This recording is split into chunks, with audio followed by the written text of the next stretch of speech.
He's our fifth Russian in the lineup today. He always talks about something very controversial. It's Anatoly Karlin. Come on up.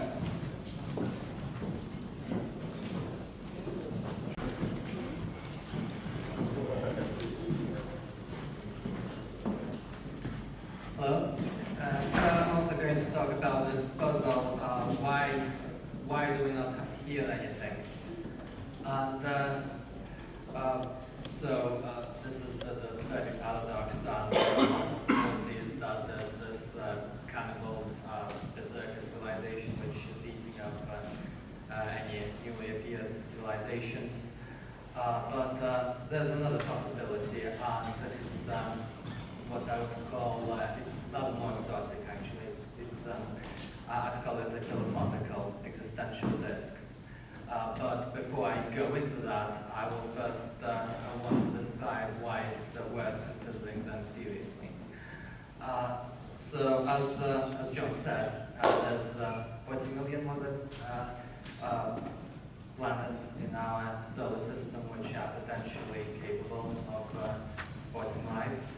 But so far as we know, they're all silent. Whereas even if we will make really conservative assumptions for the equation, then there should still be like several thousand, a few hundred at least. And would it be that the other existential risks are so high that they are getting wiped out before they reach a advanced form, post-singularity form, presumably, where they can spread throughout the universe? Well, we can classify existential risks into about 3 areas: natural existential risks, technogenic ones, and Malthusian. Natural ones, we're talking of supervolcanoes, asteroids, but they are really low risk per any unit of time. They operate on geological or cosmic scales. So probably the most, one of the most realistic prospects from that category is, say, Yellowstone blowing up again. It blows up about once every 600,000 years. It blew up 600,000 years, 1.2 million years ago, and 2 million years ago. So it's more or less due. But there's a plus minus several tens of thousands of years, or even hundreds of thousands of years attached to it. So it's not worth fretting over. There's the technogenic risks, which have been covered quite diffusely by Anisimov. I actually think that our chances are a lot better than the 10% he posits. In particular, I would note that with AI,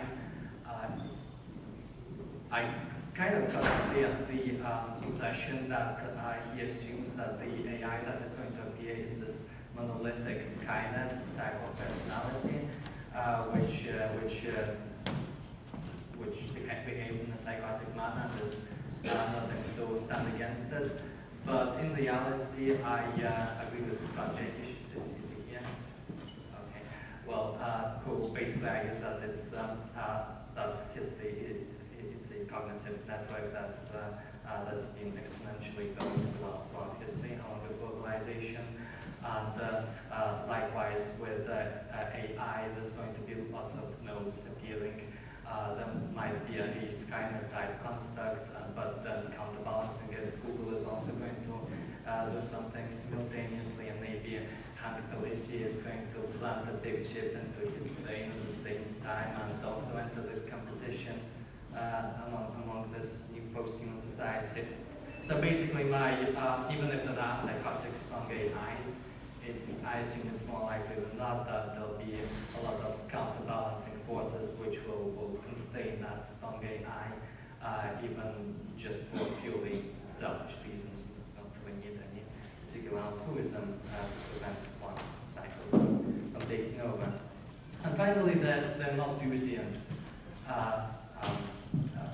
factors, existential risks, and these are primarily those which could severely impact our food producing system, primarily that could lead to a self-cannibalizing collapse.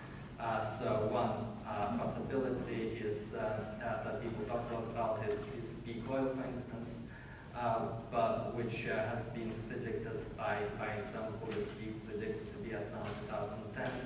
It actually seems to be more of a plateau, but even if it does peak, there's still loads of natural gas left lying around and coal as well, and it's still infeasible that it will peak before 2050 or so.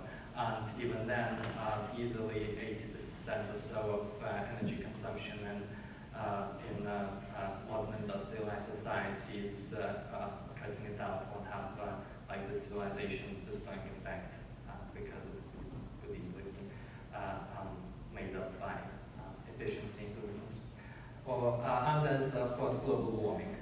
Now, absent some truly cataclysmic, almost sci-fi scenarios such as the methane collapse, so the methane collapse in Siberia, for instance, a few of those exotic scenarios. The worst effects probably won't manifest themselves, effects that are bad enough to threaten industrial civilization until the middle of the century. Conveniently enough, a lot of the forecasts, the futures forecasts, predict that that the area of self-sustaining AI growth and all that will come right about that time. So, I think in 2030, maybe it's about 2045. So, I mean, I think that we have a good chance of reaching the singularity or something resembling the singularity, maybe 75% or more.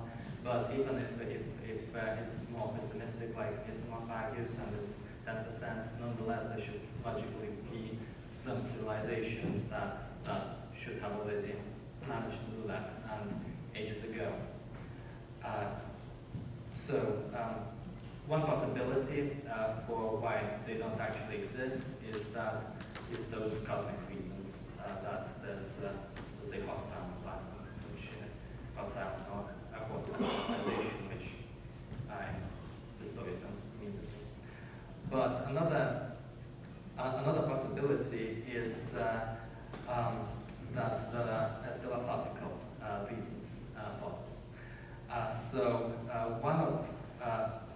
One of those is, which I was really impressed by, is the simulation argument by McBoston. Oh, you have heard of that? Oh, quite a few of you.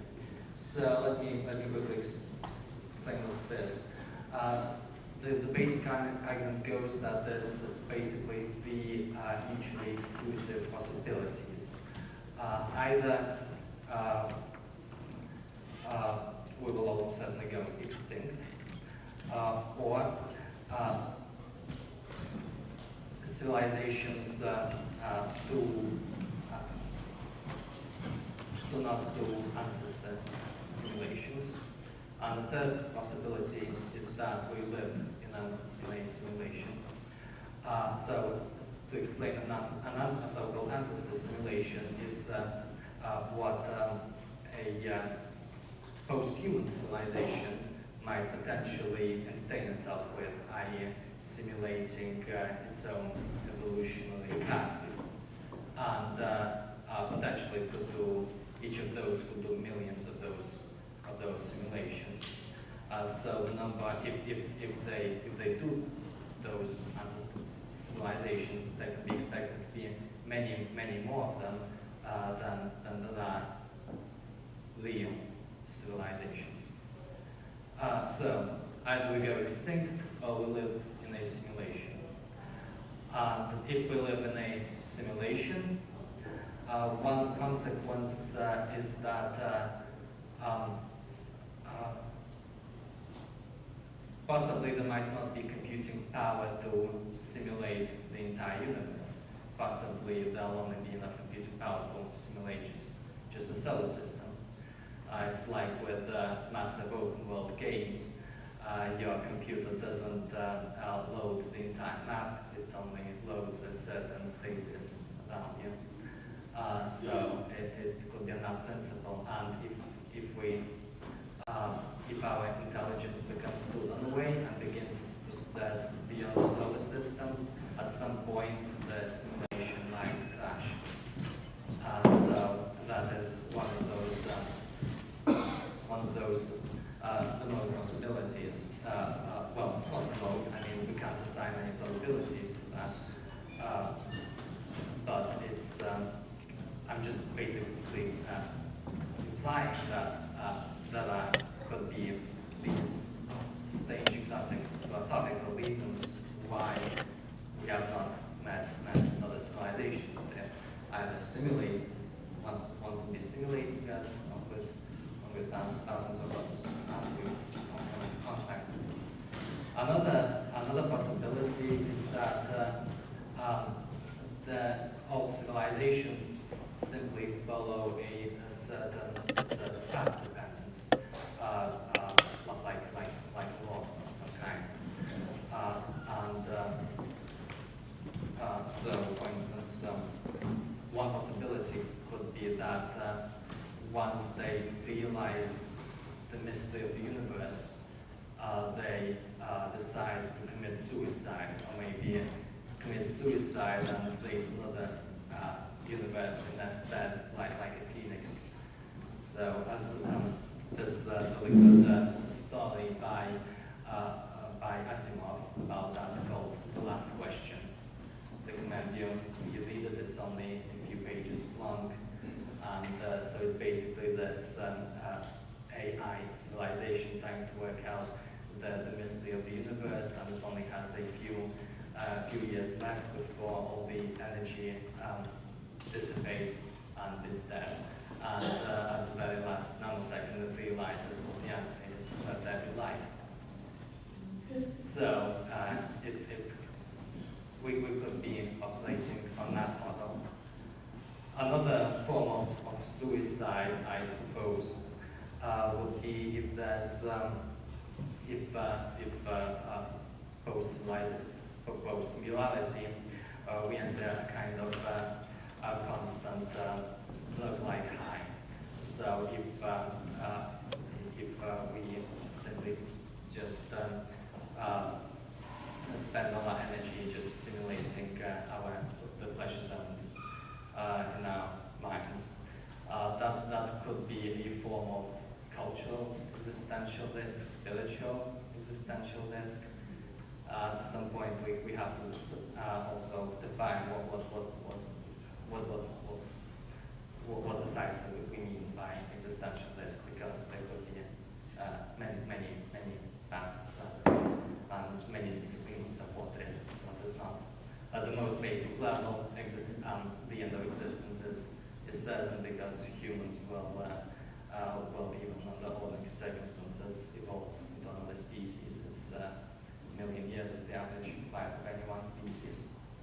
A final possibility, well, one can come up with any number of them, but one which I particularly like.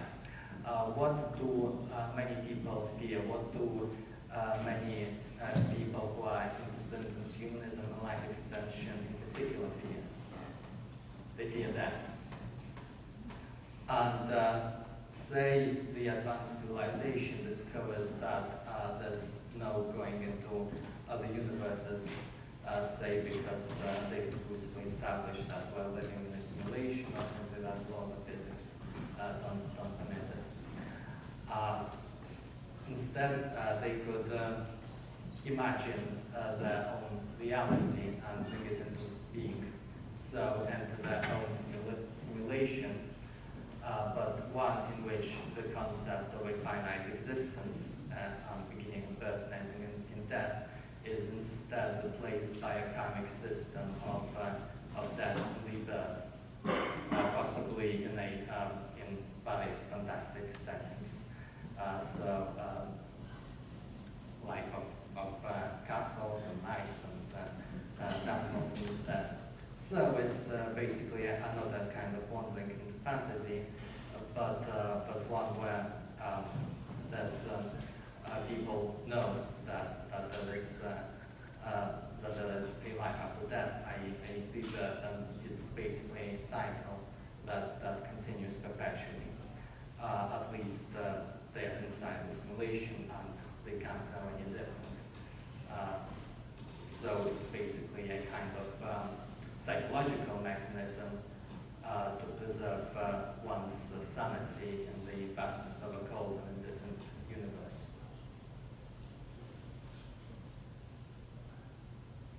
So, I hope I've stimulated the enlightened it and the imaginations. Do we have questions? Over there. Yeah. Amanda. It's not really a big question here. It's more of a nitpick because I hear Nick Bostron's doing simulations a lot, and then people immediately switch over to answers. Call it that. And my thinking is often why are we talking about assets? It's perfectly fine the idea that when we have the capability, we love to simulate things and try out virtual worlds. Great. And we do gazillions of those. How many of those are really going to be ancestor simulations? I mean, how many times are you going to try that? There's so many other possibilities. So I think, sure, there's a fairly good probability that we may be living in a simulation, whatever you call that at that scale. Just, you know, that term ancestor simulation may not apply, but it could be any. Well, exactly. I think that there are plenty of things more interesting to simulate than a big clump of love, which is basically inactive for gazillions of years before something actually interesting starts happening.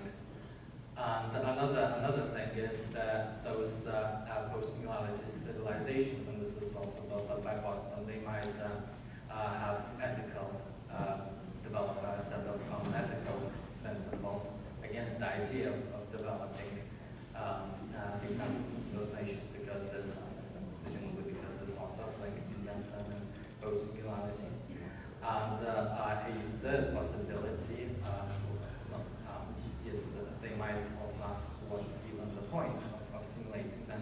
Say they discover that all of existence is basically just based on computation, that computation makes reality. In that case, it's already a simulation of itself. And so, what would be the point of digging in deeper when you could just play around with more interesting ones, like with these epic fantasy-based ones instead. Yeah, I've got a question here. Do you happen to know the different assumptions of the rate equation? I don't know if you have a particular preference of parameters of the rate equation, but do you know the different parameters of the rate equation? How long other civilizations will need to exist for us to be able to statistically overlap them? Because if on average civilization only lasts for 10,000 years, then chances are they're not going to be within our radius of communication. Yeah, possibly, and it's also possible that they simply retreat into their own inner space because they've already figured themselves out and simply start playing their own internal games, be it these fantasy simulations or being high all the time. Yeah. So I think that the standard assumption for the Dave equation was that it lasted 100 years, was it something? I don't know. But okay. I'm asking, I don't know. Okay, yeah. I'm not an expert on it. Okay, one more question. How about, go ahead. If the common intelligence is setting up a simulation, that intelligence gets to create the laws of physics by which the simulation will run. And there's no way that they would choose they would make the job simple. They wouldn't make it as messy as the situation we had. They might have 92 chemical elements, and they would have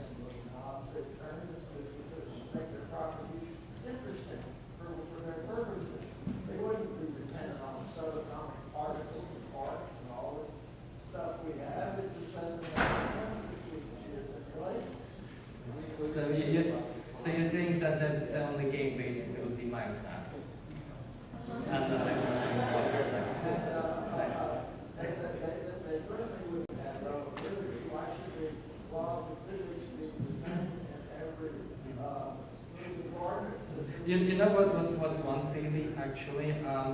It could be that the laws of physics really are extremely simple from that perspective, but the way it appears to us would not be so.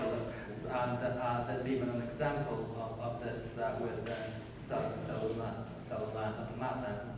So Wolfram, I think, came up with the idea that the universe is just basically a self-computing cellular automata or something like that, which is based on really simple rules. So if you have two black squares next to each other, the one in the middle will be white, and it continues on.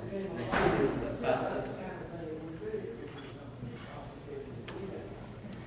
well, it appears complicated to us because although a cellular automata has really simple rules, it can create really complex shapes and patterns. And actually, I think that the messiness that you see in some of the quantum effects in particular, they might actually be more evidence that something like this is going on rather than evidence against that. Yeah, you guys want to argue about that?